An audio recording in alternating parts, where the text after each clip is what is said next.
Donc, je suis Lisa Bertrand, je suis enseignante en écologie dans toute la filière nature et je suis aussi la coordinatrice des BTS Gestion et Protection de la Nature. Et avant cela, j'ai travaillé sur un site du Conservatoire du Littoral pour élaborer des plans de gestion. Le BTS GPN, Gestion et Protection de la Nature, c'est un diplôme Bac+2, donc de niveau technicien, qui mène à plusieurs types de métiers, à la fois dans l'animation nature, l'éducation à l'environnement, mais aussi technicien de gestion dans un espace naturel protégé, comme un parc national par exemple, mais aussi comme technicien développement durable au sein d'une collectivité. À l'UFA de Hyères, notre programme pédagogique vise à former des techniciens polyvalents qui vont pouvoir agir concrètement dans la protection de la biodiversité et le développement durable, la protection de l'environnement. Donc on a plusieurs modules de formation qui sont organisés sur les 2 années. La première année, on va plutôt être sur l'acquisition des techniques professionnelles, des techniques de chantier, de génie écologique, les techniques qui sont liées à l'accueil du public dans les espaces naturels, à l'expertise naturaliste. Et en 2e année, on va plutôt s'attacher à mettre en œuvre ces compétences développées pour réussir des projets. Alors pour cela, on a des partenaires qui nous donnent des véritables commandes et toutes nos évaluations sont faites avec des partenaires en situation réelle de travail, en première année comme en 2e année. Et les professionnels peuvent aussi participer à l'évaluation des jeunes. Alors on a beaucoup de partenaires diversifiés. Le principal, c'est le parc national de Porquerolles qui a été même à l'origine de la création de ce BTS sur le territoire.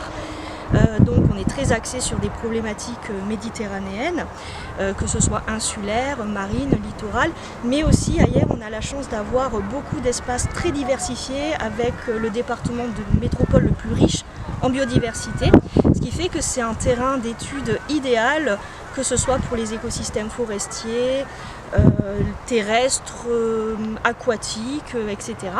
Donc on va avoir plein de sites qui peuvent être des terrains d'études et des partenariats assez solides. Donc j'ai déjà parlé de celui de Porquerolles, mais on a aussi par exemple un partenariat avec un bureau d'études pour l'expertise naturaliste, une carrière pour tout ce qui est l'étude des habitats pionniers et le génie écologique, et aussi des structures d'éducation à l'environnement comme Espèces ou Média Nature qui interviennent dans les formations. Alors on a plusieurs types d'employeurs qui peuvent prendre des contrats d'apprentissage.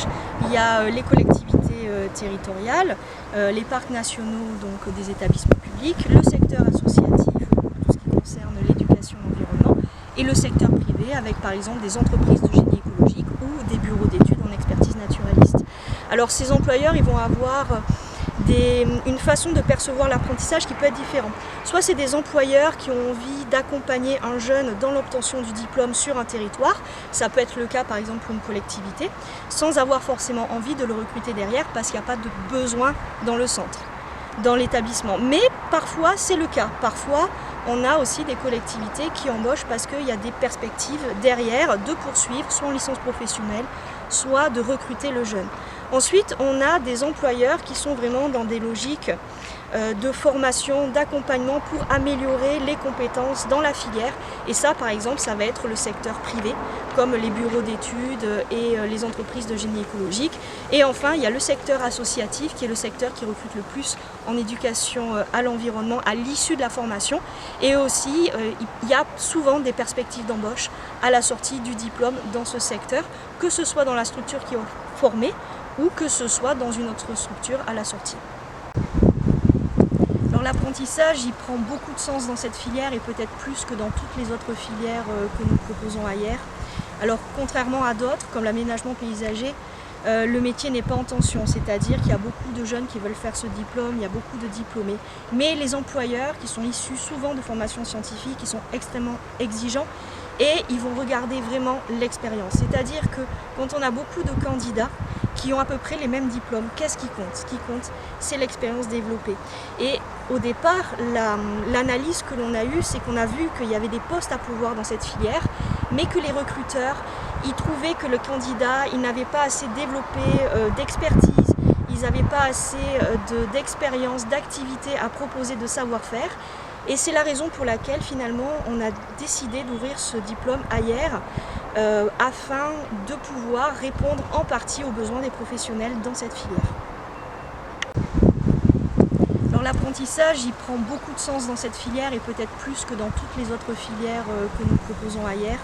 Alors contrairement à d'autres, comme l'aménagement paysager, le métier n'est pas en tension, c'est-à-dire qu'il y a beaucoup de jeunes qui veulent faire ce diplôme, il y a beaucoup de diplômés. Mais les employeurs, qui sont issus souvent de formations scientifiques, ils sont extrêmement exigeants et ils vont regarder vraiment l'expérience.